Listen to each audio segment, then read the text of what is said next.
نحمدہ و نصلی علی رسولہ الکریم اما بعد فاعوذ باللہ من الشیطان الرجیم بسم اللہ الرحمن الرحیم رب اشرح لی صدری ویسر لی امری واحلل عقدۃ من لسانی ویفقہوا قولی۔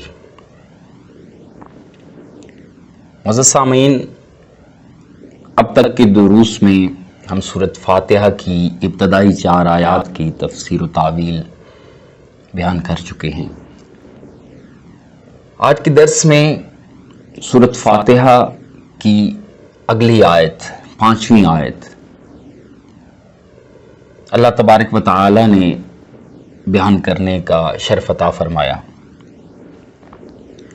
سورۃ فاتحہ کی 5ویں آیت اہدنا الصراط المستقیم، یعنی ہم کو سیدھے رستے پر چلائیے۔ اس آیت کے ترجمے میں بھی 2 چیزیں قابل غور اور سمجھنے والی ہیں۔ پہلی چیز جس کا ذکر میں اپنے سابقہ دروس میں بھی کر چکا ہوں کہ اکثر مترجم حضرات نے ترجمہ کرتے وقت اردو زبان کے آداب اور اسلوب کو ملحوظ نہیں رکھا، کیونکہ جب ہم اردو زبان میں ترجمہ کریں گے تو اردو زبان کے آداب کو ملحوظ رکھنا ضروری ہے اور اردو زبان کے آداب کو ملحوظ رکھنا چاہیے۔ اکثر مترجم حضرات نے اس آیت کا ترجمہ بتلا، چلا، دکھا کیا ہے۔ میں سمجھتا ہوں کہ اردو ادب کے قرینے کو ملحوظ رکھتے ہوئے اس آیت کا ترجمہ اہدنا لفظ کا ترجمہ ہمیں بتلائیے، ہمیں چلائیے یا ہمیں دکھائیے کیا جانا چاہیے، اور یہ ترجمہ اردو ادب کے لحاظ سے، اردو کے قرینے کے لحاظ سے زیادہ موزوں سمجھتا ہوں۔ دوسری بات جو اکثر فروعی اختلافی مسائل اور مباحث کے طور پر بھی لی جاتی ہے، وہ اہدنا لفظ کا ترجمہ، ہدایت لفظ کا ترجمہ، کچھ حضرات نے اس کا ترجمہ بتلا کیا، کچھ نے دکھا کیا، کچھ نے چلا کیا۔ میرے شیخ المکرم قاسم فیوزات حضرت امیر مولانا محمد اکرم آوان رحمۃ اللہ تعالی علیہ فرمایا کرتے تھے کہ اردو زبان میں اتنی وسعت اور جامعیت نہیں ہے کہ یہ عربی کا حق ادا کر سکے، اور اسی وجہ سے اردو زبان میں ترجمہ کرتے وقت بہت سے عربی کے وہ الفاظ ہیں کہ ان کی سمجھ، ان کا فہم، ان کا ادراک، ان کے معنی و مطالب جب تک ہم تفسیر میں نہیں جاتے ہمیں پوری طرح سمجھ نہیں آ سکتے۔ حضرت نے اپنے ترجمہ قرآن اکرم التراجم میں اس آیت کا ترجمہ کچھ اس طرح، کچھ ان الفاظ میں فرمایا ہے کہ ہم کو سیدھے راستے پر چلائیے۔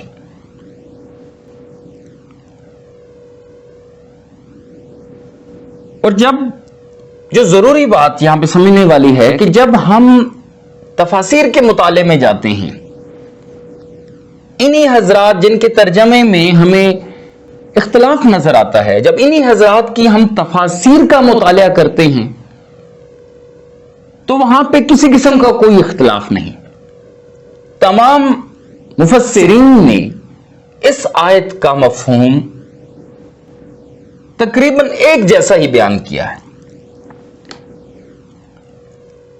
میں سمجھتا ہوں کہ اس لفظ اہدنا یعنی ہدایت لفظ میں 3 درجے ہیں اور تینوں لازم و ملزوم ہیں۔ پہلا درجہ کہ ہمیں صراط مستقیم بتلائیے، ہمیں صراط مستقیم کا علم عطا فرمائیے، ہماری اس رستے کی طرف رہنمائی فرمائیے۔ دوسرا درجہ کہ ہمیں اس رستے پر چلائیے، ہمیں اس رستے پر گامزن رکھیے۔ اور تیسرا اور سب سے اہم درجہ کہ ہمیں تا دم آخر اس رستے پر قائم رکھیے، یعنی استقامت عطا فرمائیے۔ یعنی اگر رستے کا پتہ نہیں ہوگا، اگر فہم و ادراک نہیں ہوگا، اگر رستہ بتلایا نہیں جائے گا تو چلیں گے کیسے؟ اور اگر بتلانے کے بعد، دکھانے کے بعد، رستے کا علم ہو جانے کے بعد اس پہ چلتے رہے لیکن تا دم آخر اس پہ قائم نہیں رہے تو پھر بھی منزل پہ پہنچنا ناممکن ہے۔ تو میں سمجھتا ہوں کہ سائنس میں ہدایت لفظ میں 3 مختلف طبقوں کے لیے تینوں مطالب درست ہے۔ پہلا مطلب کہ ہمیں بتلائیے یا ہمیں دکھائیے یا ہمیں علم عطا فرمائیے اس کا۔ کفار اور گمراہوں کے لیے یہ مطلب مراد لیا جائے گا۔ اور جب ہم دوسرے مطلب پہ آئیں گے، چلانے والی بات کریں گے، ہم اس رستے پر چلائیے کہیں گے، تو یہ ان عام مسلمانوں کے لیے جن کو رستے کا علم تو ہو چکا، وہ اسلام میں تو داخل ہیں لیکن بے عمل ہیں، تو ان کے لیے مراد لیا جائے گا کہ ہمیں اس رستے پر چلائیے۔ اور تیسرا مومنین کے لیے کہ جن کو رستے کا علم بھی ہے، وہ اس رستے پر چل بھی رہے ہیں، تو ان کے لیے اس آیت کا مطلب ہوگا کہ ہمیں اس رستے پر استقامت عطا فرمائیے۔ تو یوں اس آیت کے تینوں تراجم 3 مختلف طبقوں کے لیے درست ہیں، اور تفاسیر میں انہی 3 مفاہیم کو تمام مفسرین نے بیان کیا ہے۔ پہلے طبقے کے لیے کہ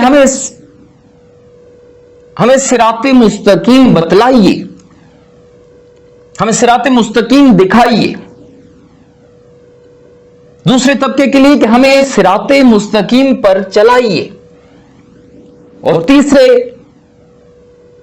طبقے کے لیے، مومنین کے لیے، کہ ہمیں صراط مستقیم پر استقامت عطا فرمائیے، ہمیں تا دم آخر اس رستے پر قائم رکھیے۔ تو میں اکثر جو دعا کرتا ہوں جس میں ان تینوں باتوں کی وضاحت ہوتی ہے، کیا ہے؟ اللہ تبارک و تعالی ہمیں صراط مستقیم کی سمجھ، فہم، بصیرت عطا فرما، ہمیں صراط مستقیم پر چلا اور ہمیں تا دم آخر صراط مستقیم پر قائم رکھی۔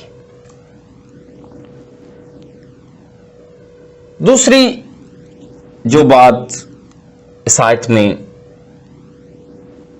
انتہائی اہمیت کی حامل ہے، چونکہ سابقہ آیات میں حمد باری تعالی اللہ تبارک و تعالی کی ربوبیت، رحمانیت، رحیمیت، مالک یوم الدین، روز جزا، روز آخرت، روز محشر کا مالک، یہ تمام صفات بیان کرنے کے بعد بندہ اللہ تبارک و تعالی کے سامنے اپنی عبودیت کا اظہار کرتا ہے، اللہ کو معبود برحق مانتا، ایاک نعبد، ہم آپ ہی کی عبادت کرتے ہیں، اور پھر وہ اپنی عاجزی اور انکسار کا اظہار کرتا ہے اور اللہ تعالی سے مدد مانگتا ہے۔ وَإِيَّاكَ نَسْتَعِينُ، ہماری مدد فرمائیے۔ اب بات اس سے آگے بڑھی، اب وہ کس چیز کی مدد مانگ رہا ہے؟ اس آیت میں اس کا ذکر ہے۔ اب اس کی بہت ساری خواہشیں تھیں، بہت ساری خوشیاں تھیں، بہت ساری آرزویں تھیں، بہت سارے مسائل تھے، بہت ساری پریشانیاں تھیں،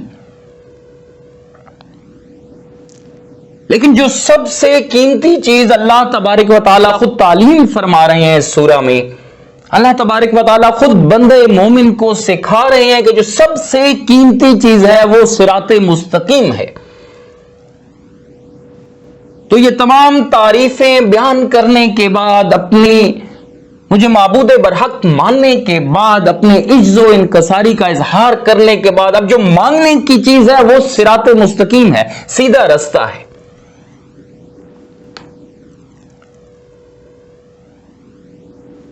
اب یہ صراط مستقیم کیا ہے؟ اس کی تفصیل اگلی آیت میں آ رہی ہے۔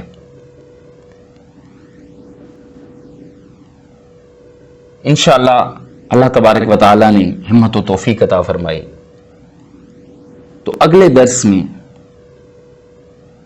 صراط مستقیم کی تشریح و تفسیر جو اگلی آیت میں اللہ تبارک و تعالیٰ نے خود ہی بتا دی کہ صراط مستقیم ہے کیا، تو اس پہ گفتگو ہوگی۔